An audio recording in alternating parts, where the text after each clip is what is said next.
दोस्तों स्वागत है आप सभी का हमारे इस YouTube चैनल हाई टारगेट में। दोस्तों आज हम लोग देखेंगे क्लास 10th विज्ञान का हम लोग पहला चैप्टर वास्तविक संख्या का हम लोग VVI क्वेश्चन देखने वाले हैं जो आपके बोर्ड परीक्षा में पूछे जाते हैं।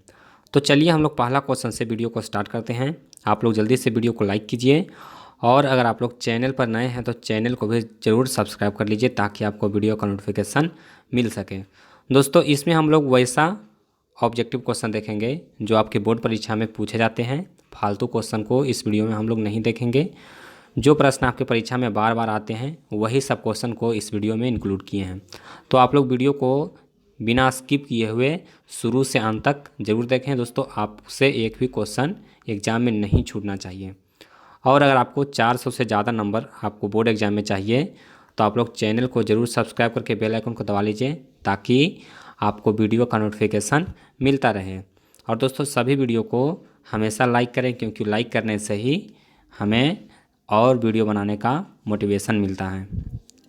तो चलिए पहला क्वेश्चन से वीडियो को स्टार्ट करते हैं। तो देखिए पहला प्रश्न कहता है कि दो धन पूर्णांक a तथा b के लिए यदि a बराबर बी क्यू प्लस आर हो तो, यानी कि आपको यहाँ पर दिया हुआ है कि दो अगर धन पूर्णांक रहेगा, एक a रहेगा और एक b रहेगा। तो यहाँ पर एक इक्वेशन दिया हुआ है कि अगर ये कंडीशन यानी कि a बराबर बी क्यू प्लस आर, और जहाँ पर आप लोग जानते हैं कि r क्या है, तो r है वो शेषफल होता है और q यहाँ पर क्या होगा जाएगा भाजक होगा। तो देखिए यहाँ पर भाज्य बराबर भाजक गुने भागफल और प्लस शेष। तो देखिए ये कंडीशन में अगर रहेगा तो यहाँ पर कौन सा आंसर सही होगा। तो देखिए जो r होगा यानी कि जो शेषफल होगा वो क्या होगा b से छोटा होगा, यानी कि शेषफल होगा वो b से छोटा होगा। यानी कि जो भाग देंगे तो अगर a से b में हम लोग भाग देंगे तो b का जो शेष आएगा वो क्या होगा b से छोटा रहेगा। यानी कि यहाँ पर सबसे पहले r होगा वो b से छोटा होगा ये मानिए, और वह 0 से बड़ा होगा, यानी कि शेषफल होगा वो 0 से बड़ा होगा या फिर 0 के बराबर भी आ सकता है। तो यहाँ पर 0 से बड़ा या बराबर। अब देखिए कौन सा कंडीशन यहाँ पर फुलफिल हो रहा है, तो देखिए ऑप्शन डी यहाँ पर, यानी कि जो r होगा वो 0 से बड़ा या बराबर होगा और वह b से छोटा होगा। आप लोग जानते होंगे, जैसे देखिए हम 5 में अगर 2 से भागा देते हैं, 5 में 2 से भागा देते हैं तो यहाँ पर देखिए 2 दूना यहाँ पर 4 लिखेंगे, शेष कितना आ गया 1 आ गया। तो देखिए मान लीजिए कि एक संख्या कौन है, a मान लीजिए कि 5 है और b मान लीजिए कौन है 2 है। तो देखिए इसमें जो शेष आया वो क्या आया, तो r से बड़ा आया, यानी कि r से शेष से बड़ा। देखिए यहाँ पर जो r आया यानी कि शेष आया वो 0 से बड़ा आया, और जो भाजक आया यानी कि ये जो 2 आया वो क्या हुआ तो इससे छोटा है। तो देखिए यहाँ पे हमारा जो आंसर हो जाएगा वो क्या हो जाएगा, ऑप्शन डी हो जाएगा। चलिए उसके बाद हम लोग अगला क्वेश्चन देखते हैं। देखिए दूसरा प्रश्न कहता है कि परिमेय संख्याओं और अपरिमेय संख्याओं के समूह को क्या कहते हैं। दोस्तों परिमेय संख्या और अपरिमेय संख्याओं के समूहों को हम लोग क्या कहते हैं। तो देखिए आपको ऑप्शन दिया हुआ, ए में वास्तविक संख्या, बी है अवास्तविक संख्या, सी है विषम संख्या और डी है अभाज्य संख्या। तो देखिए परिमेय संख्याओं और अपरिमेय संख्याओं के समूह को ही हम लोग वास्तविक संख्या कहते हैं। कैसी संख्या कहते हैं, वास्तविक संख्या कहते हैं, यानी कि ऑप्शन ए हमारा बिल्कुल सही उत्तर होगा। चलिए उसके बाद हम लोग अगला प्रश्न देखते हैं। देखिए तीसरा प्रश्न कहता है कि प्राकृतिक संख्याओं के संग्रह में शून्य समेत ऋण संख्याओं को शामिल किया जाए तो कैसी संख्या होगी। यानी कि प्राकृतिक संख्या अगर है उसमें शून्य भी मिला देंगे और जितना भी ऋण संख्या है यानी कि जो जितना भी ऋणात्मक संख्या होता है यानी कि -1 -2 -3 -4 इस तरह से अनंत तक अगर सभी संख्या को मिला देंगे तो वह कैसी संख्या बनेगा, तो उसको हम लोग पूर्णांक संख्या में गिनती लेते हैं। यानी कि देखिए इसको -3 -2 यानी कि इधर डॉट डॉट कर दीजिए, फिर -1 फिर 0 फिर 1 2 3 4 इस तरह से ऐसी संख्या को हम लोग कैसी संख्या कहते हैं, तो पूर्णांक संख्या कहते हैं। यानी कि जिसमें शून्य भी शामिल रहे और ऋणात्मक संख्या भी शामिल रहे। चलिए उसके बाद आइए अगला प्रश्न में। देखिए चौथा प्रश्न ये भी मोस्ट इम्पोर्टेंट है। देखिए कहता है कि संख्या रेखा पर पूर्ण संख्याओं का निरूपण होगा अथवा नहीं। यानी कि नंबर लाइन जो होता है उस पर पूर्ण संख्या का निरूपण होगा या फिर नहीं होगा, तो पूर्ण संख्या का निरूपण होगा नंबर लाइन पर, तो हमारा आंसर क्या होगा, ऑप्शन ए होगा। चलिए उसके बाद आइए पाँचवा क्वेश्चन में। देखिए पाँचवा प्रश्न ये भी बहुत ही इंपॉर्टेंट प्रश्न है और हमेशा एग्जाम में पूछे जाते हैं। देखिए कहता है कि सभी प्राकृतिक संख्याओं के संग्रह शून्य समेत को क्या कहेंगे, यानी कि प्राकृतिक संख्या में अगर शून्य भी शामिल कर दिया जाए तो उसको हम लोग कैसी संख्या कहेंगे, तो पूर्ण संख्या कहेंगे। क्या कहेंगे, पूर्ण संख्या, और निगेटिव भी मिला देंगे तो पूर्णांक संख्या हो जाता है। चलिए उसके बाद आइए अगला प्रश्न में। देखिए 6 नंबर सवाल कहता है कि अगर पूर्णांक b कॉमा a कहता है कि पूर्णांक से, यानी कि पूर्णांक b पूर्णांक a से पूर्णतः विभाजित है तो b को a को क्या कहेंगे। यानी कि कह रहा है कि b है जो a पूर्णांक से पूर्णतः विभाजित है तो उसको कैसे कहेंगे, उसको क्या कहेंगे, a को उसका भाज्य कहेंगे, यानी कि उससे पूर्णतः विभाजित हो जाता है तो उसको क्या कहेंगे, भाज्य कहेंगे। यानी कि जैसे एग्जांपल लीजिए 6 है और 6 को हम लोग 2 से विभाजित करेंगे तो यह पूर्णतः विभाजित होगा, तो 6 को हम लोग 2 को क्या कहेंगे, इसका भाज्य, यानी कि जो 2 है वो 6 का भाज्य है। चलिए उसके बाद आइए 7वां क्वेश्चन में कहता है क्या जीरो किसी पूर्णांक को विभाजित करता है, यानी कि जीरो है वो किसी पूर्णांक को विभाजित करता है। तो आप लोग जानते होंगे कि जीरो पूर्णांक को विभाजित नहीं कर सकते, जीरो से हम लोग भागा देंगे उसका आंसर क्या आएगा, कुछ नहीं आएगा, यानी कि हमारा आंसर होगा नहीं, यानी कि जीरो है वो किसी पूर्णांक को विभाजित नहीं करता है। चलिए उसके बाद देखिए 8वां क्वेश्चन, ये भी प्रश्न आपके एग्जाम में हमेशा पूछा जाता है तो इसको भी आप लोग दिमाग में सेट कर लीजिए और अच्छी तरह से याद कर लीजिए। देखिए कहता है कि यूक्लिड विभाजन एल्गोरिथम का अनुप्रयोग होता है, यानी कि यूक्लिड विभाजन एल्गोरिथम के द्वारा क्या निकाला जाता है। तो आप लोग जानते होंगे कि यूक्लिड विभाजन एल्गोरिथम से क्या निकाला जाता है, तो दो धनात्मक पूर्णांक का HCF निकाला जाता है। क्या निकाला जाता है, HCF, यानी कि इसी को महत्तम समापवर्तक कहा जाता है, यानी कि मस। तो यहाँ होगा दो धनात्मक पूर्णांकों का मस निकालने में, यानी कि यूक्लिड विभाजन एल्गोरिथम का जो अनुप्रयोग होता है वो किस में होता है, तो दो धनात्मक पूर्णांकों का HCF निकालने में, यानी कि महत्तम समापवर्तक निकालने में। चलिए उसके बाद आइए 9वां क्वेश्चन। देखिए ये भी प्रश्न बहुत ही इंपॉर्टेंट है। कहता है कि धनात्मक विषम पूर्णांक किस रूप में होता है। दोस्तों धनात्मक विषम पूर्णांक किस रूप में होता है, तो देखिए किस रूप में होगा, तो धनात्मक विषम पूर्णांक कर रहा है तो किसी भी संख्या के दोगुना में अगर हम लोग एक जोड़ेंगे तो वह कैसा आएगा, विषम संख्या आएगा। हमेशा इसको याद रखिए, किसी संख्या के दोगुना अगर करके उसमें एक जोड़ देंगे तो वह विषम पूर्णांक हो जाएगा। जैसे मान लीजिए कि 3 है तो 3 को अगर हम लोग दोगुना कर देंगे, 2 से गुना करके एक जोड़ देंगे तो 3 दूना 6 1 7 आ गया, तो यह विषम संख्या आ गया। उसी प्रकार से मान लीजिए कि 10 लीजिए, 10 गुना 2 कीजिए, 10 गुना 20 और 1 21, तो यह किस आ गया, विषम संख्या आ गया। उसी प्रकार से यहाँ पर देखिए कह रहा है कि विषम पूर्णांक किस रूप में होगा, तो यहाँ पर 2q+1 के रूप में होता है। 2q+1 यानी कि दोगुना में अगर एक जोड़ देंगे तो वह विषम संख्या हो जाएगा। तो इसको आप लोग इस तरह से याद रखिए। चलिए उसके बाद आइए अगला प्रश्न में। देखिए कहता है कि प्रत्येक धनात्मक सम पूर्णांक को किस रूप में होता है, यानी कि यहाँ पर देखिए सम संख्या है तो कोई भी पूर्णांक को अगर हम लोग दुगुना कर देंगे तो वह सम संख्या बन जाएगा। जैसे 2 का दुगुना कर देंगे तो 4 सम संख्या, 3 का दुगुना करेंगे तो 6 हो जाएगा सम संख्या, 8 का दुगुना करेंगे 16 सम संख्या, 10 का दुगुना करेंगे 20, तो ये हो जाएगा सम संख्या।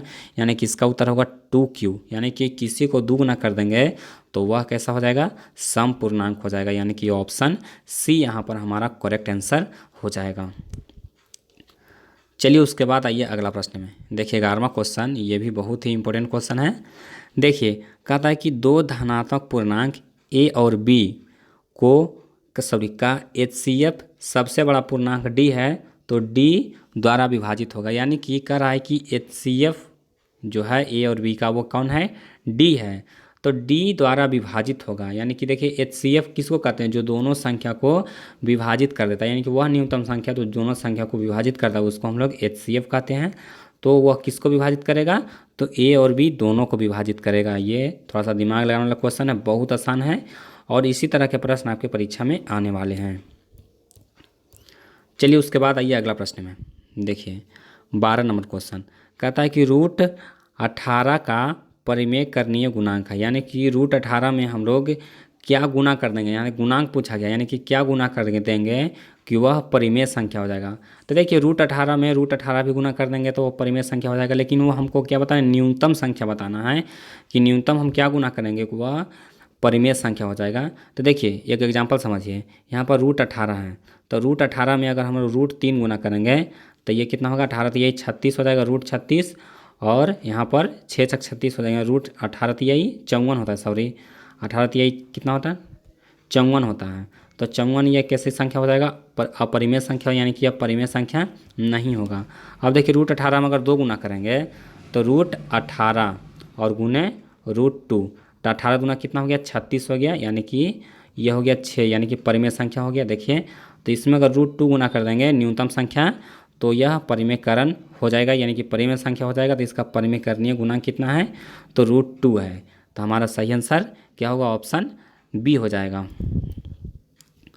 चलिए उसके बाद आइए अगला प्रश्न में, देखिए 13 नंबर सवाल कहता है कि अपरिमेय संख्या को P/Q के रूप में व्यक्त किया जा सकता है। अपरिमेय संख्या को P/Q के रूप में व्यक्त किया जा सकता है जबकि Q बराबर 0 के नहीं है।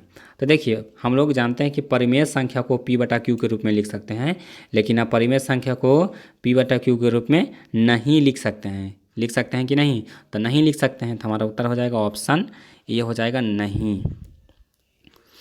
चलिए उसके बाद आइए, देखिए कहता है कि यूक्लिड विभाजन एल्गोरिथम 2 धनात्मक पूर्णांकों को निम्न में से क्या परिकलित करने का तकनीक है। तो देखिए इस क्वेश्चन पर हम पहले डिस्कशन कर चुके हैं कि यूक्लिड विभाजन एल्गोरिथम द्वारा HCF निकाला जाता है, यानी कि मॉस निकाला जाता है। तो हमारा उत्तर क्या होगा, ऑप्शन बी हो जाएगा।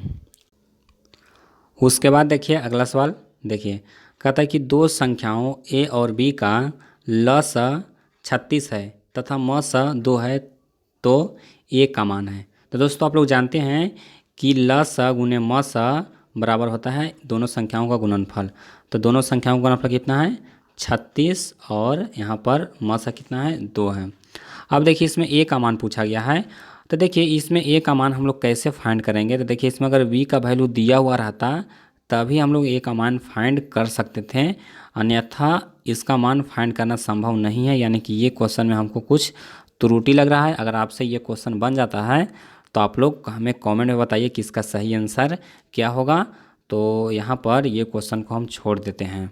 अगर आपको ये क्वेश्चन बन जाता है तो आप लोग कमेंट कीजिए कि इसका आंसर क्या है और आप कैसे बनाए हैं, थोड़ा सा आप कमेंट कर सकते हैं। हमको लगता है ये क्वेश्चन में कुछ त्रुटि है। चलिए उसके बाद आइए 16वां सवाल में, देखिए कहता है कि 5, 15 और 20 का लसाअ और मसाअ का अनुपात होगा। तो देखिए इसका जो एलसीएम होगा वो कितना होगा, तो इसका एलसीएम आप निकालिए।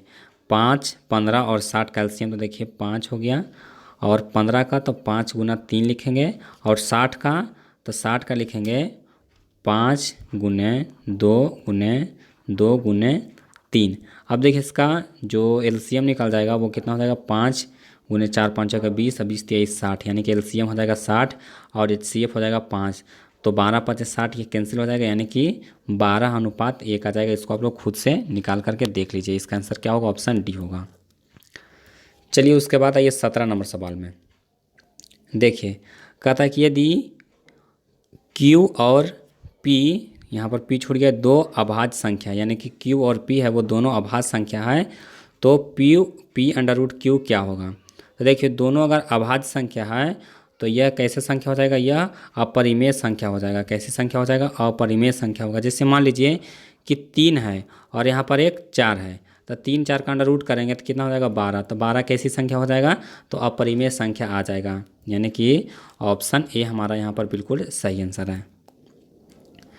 चलिए उसके बाद आइए अगला प्रश्न में, कहता है कि सबसे छोटी अभाज्य संख्या और सबसे छोटी भाज्य संख्या का गुणनफल है। तो देखिए सबसे छोटी अभाज्य संख्या कितना है, तो सबसे छोटी अभाज्य संख्या यहाँ पर देखिए कितना होता है, 1 होता है, और सबसे छोटी भाज्य संख्या कितना है, तो 4 है। सबसे छोटी अभाज्य संख्या 1 है और सबसे छोटी भाज्य संख्या कितना है, 4 है। तो देखिए 1 × 4 करेंगे कितना होगा, तो 4 होगा, यानी कि ऑप्शन डी हमारा बिल्कुल यहाँ पर सही उत्तर होगा। चलिए उसके बाद आइए अगला प्रश्न में, कहता है कि 2 क्रमिक सम संख्याओं का HCF होगा। 2 क्रमिक सम संख्याओं का HCF होगा। तो देखिए इसका आंसर जो हो जाएगा वो हो जाएगा ऑप्शन बी हो जाएगा। दो क्रमिक सम संख्याओं का HCF कितना होगा? तो 2 होगा। यहाँ पर देखिए सम संख्या इसलिए 2 होगा। चलिए उसके बाद आइए 20वां क्वेश्चन में। कहता है कि अभाज्य संख्याओं की संख्या अपरिमित रूप से, यानी कि अभाज्य संख्याओं की संख्या अपरिमित रूप से कितना है? तो आप लोग जानते हैं कि अभाज्य संख्या का कोई भी निश्चित नहीं है कि कितना हो सकता है, यानी कि 3, 5, 7 इस तरह से अगर जाएंगे तो बहुत अनंत तक जा सकते हैं, यानी कि अनेक संख्या है। चलिए उसके बाद आइए अगला प्रश्न में। देखिए 21वां क्वेश्चन कहता है कि निम्नलिखित में से कौन अभाज्य संख्या है? आपको ऑप्शन दिया हुआ है 8, 9, 11 और 15। तो देखिए इसमें अभाज्य संख्या पहचानना बहुत आसान है, यानी कि देखिए आंसर हो जाएगा 11। 11 किसी से नहीं काट सकता है, सिर्फ 1 से और 100 से काट सकता है। चलिए उसके बाद आइए, कहता है कि 625 का अभाज्य गुणनखंड 5 के रूप में अधिकतम घात कितना होगा? तो देखिए इसका जो कैसे एक क्वेश्चन देखिए कैसे बनेगा। तो इसका सबसे पहले हम लोग गुणनखंड तोड़ेंगे। तो देखिए 625 है, 625 है, तो 625 को यहाँ पर देखिए इस तरह से देखिए 25 का स्क्वायर कितना होता है? 625। तो 5 गुने 5 और गुने 5 गुने 5 इस तरह से शॉर्टकट में बनाना आपको अगर है तो 5 5 25 और 5 5 25 यानी कि 25 25 कितना हो गया? 625 हो गया। तो यहाँ पर 5 का अधिकतम घात कितना हो गया? 4 हो गया। या फिर आप देखेंगे पहले एक बार 5 से लगाएंगे तो यहाँ पर 5 5 25 और 25 5 25 से 125 आएगा। इस तरह से आप थोड़ा थोड़ा तोड़ सकते हैं। तो यहाँ पर अधिकतम घात कितना आएगा? 4 आ जाएगा। फिर आप शॉर्ट में ही बना सकते हैं इसको। चलिए उसके बाद आइए, देखिए कहता है कि 26 और 91 का मौसा होगा। देखिए 26 और 91 कितना से कटेगा? 13 7 91 और 13 दूना 26, यानी कि ऑप्शन ये हमारा बिल्कुल सही आंसर होगा। इसका जो मौसा होगा वो कितना होगा? तो 13 होगा। चलिए उसके बाद देखिए 24वां क्वेश्चन आपको सीधे फॉर्मूला पूछा गया है कि लसा ए और बी का क्या होगा। तो ए और बी का जो लसा हम लोग कैसे निकाल सकते हैं? तो आप लोग जानते हैं कि LCM गुने HCF बराबर होता है दोनों संख्याओं का गुणनफल। तो दोनों संख्याओं के गुणनफल में अगर हम लोग मसा से भाग देंगे तो क्या हो जाएगा? लसा निकल जाएगा, यानी कि ऑप्शन सी हमारा सही उत्तर होगा।